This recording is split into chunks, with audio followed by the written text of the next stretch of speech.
Recently, I reworked this setup behind me, which is essentially my sampling station, my standalone station, no laptop, no screen, just like instruments and boxes that make music. And making music here is totally different than how I make music at my main desk. So let's talk about this distraction-free music making setup.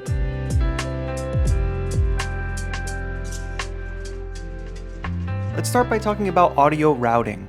Starting with the synth, we're using the model cycles here today, but we might swap this out later. Sound from the synth first goes through the Tensor Red Panda pedal, followed by the Microcosm pedal, into the SP404 Mark II, and out to push 3. That's the final destination for the audio. I've done a whole video going into more depth about this pedal setup. Watch that if you want all the details. The Tensor essentially allows me to control time in a tape style way.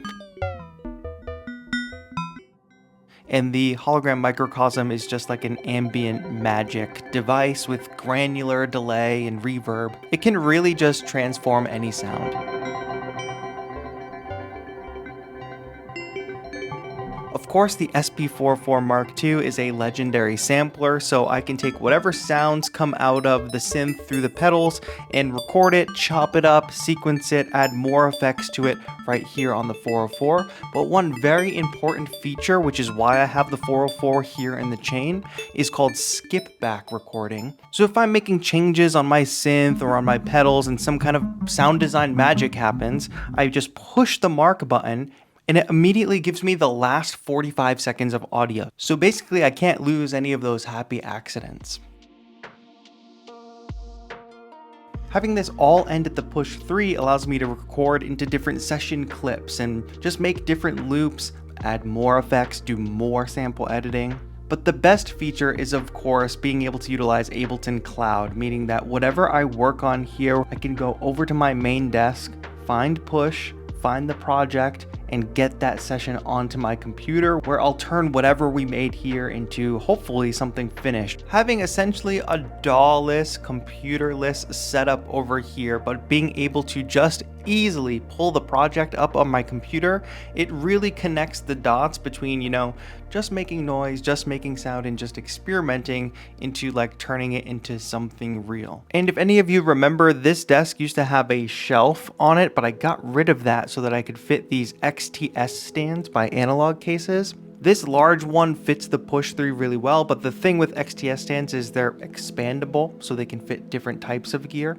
And this 2-tier stand was a major point of inspiration for this setup. I'm utilizing it with the trays so that I can have the pedals on top, but you don't have to do that. You can just put a synth on top if you want. Another bonus factor of these XTS stands is that you can hide your cables underneath or semi-hide. Don't look at my rat's nest under there, but you can kind of like keep things tidy and clean underneath your XTS stands while being able to have an actual place for all of this gear.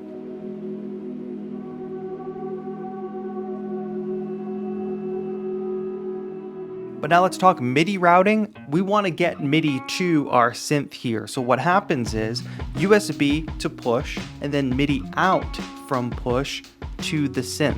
And if you've never worked with synths in this way with Live or with push, they've actually got a device called External Instrument, which is both a MIDI and an audio device basically. It allows you to input notes, but also hear the synth all on one track. And that's really easy to set up on push 3.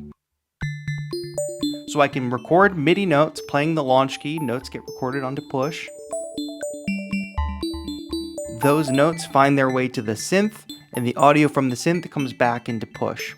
And when I record and loop that MIDI, that's still just MIDI going to the synth. So I can sit here and tweak the sound in real time while the synth is receiving notes.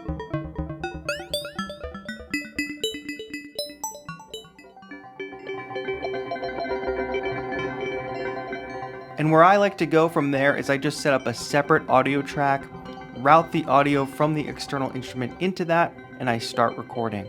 And this for me has been where the magic is.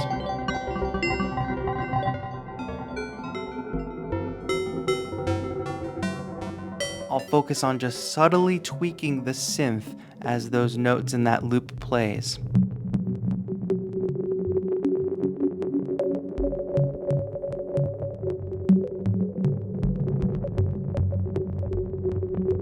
And over time, I get these really long takes with subtle modulation, so even though the musical idea might be a semi-short loop, it continues to evolve over a long period of time.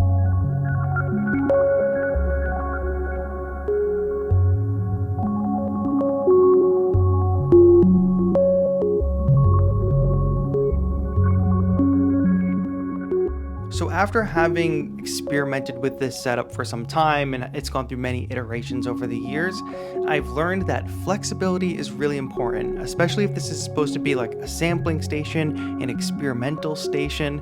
I need flexibility. So the synth portion of this setup is meant to be, traded or swapped on occasion. And if I want to do that, I've got the audio cables, I've got the MIDI cable, just take out the synth and put in another one. We've still got this processing chain, which I think is really versatile and you can get a lot of different sounds out of, but the new source material gives us a new palette of sound.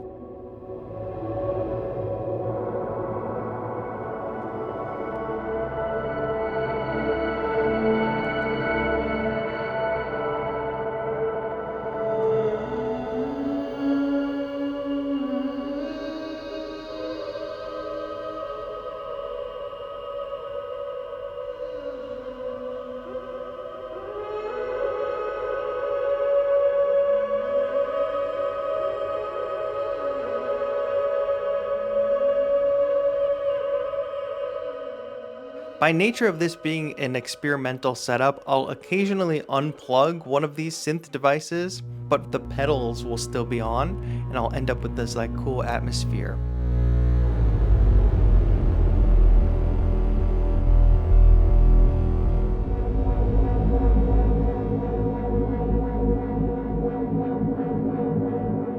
So just this simple little feedback sound. Flip a few switches, turn a few dials, and we end up with this.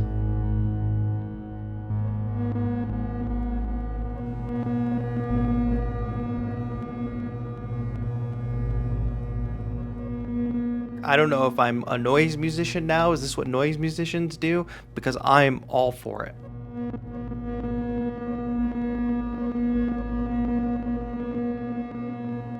So let me know what you all think of this setup. I am definitely down to hear some suggestions or some other gear that I can try. I think the main point here is that it's a bit more flexible than I've previously had it set up, being able to swap synths and sound sources in and out, but having a chain of processing that ultimately gets to being able to use whatever gets made here in actual music. Not that it can't just be for experimentation.